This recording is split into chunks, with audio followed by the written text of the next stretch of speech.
Social మీడియాలో roasting comedy ముసుగులో తండ్రి కూతురుపై అభ్యంతరకర వ్యాఖ్యలు చేసిన యూట్యూబర్ ప్రణీత్ హనుమంత్ ఎట్టకేలకు అరెస్ట్ అయ్యాడు.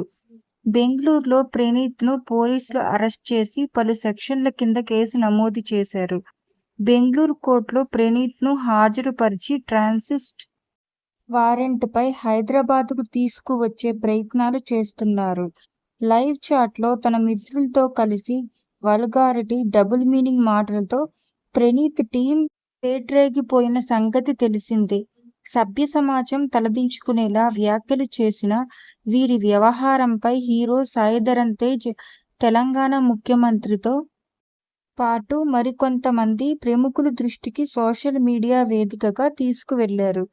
దీంతో సోషల్ మీడియాలో ఉన్న స్వేచ్ఛతో ప్రణీత్ గ్యాంగ్ చేస్తున్న జుగుప్సాకరమైన డార్క్ కామెడీ వ్యవహారం వెలుగులోకి వచ్చింది. దీంతో రంగంలోకి దిగిన సైబర్ క్రైమ్ పోలీసులు ప్రణీత్తో పాటు మరో ముగ్గురుపై కేసు నమోదు చేశారు. అయితే పసిపిల్ల అని కూడా చూడకుండా తండ్రి కూతురు బంధంపై అక్రమ బంధాలను అంటగట్టేలా కామెంట్స్ చేసిన వీరిని పోక్సో చట్టం కింద అరెస్ట్ చేయాలని డిమాండ్లు వినిపిస్తున్నాయి.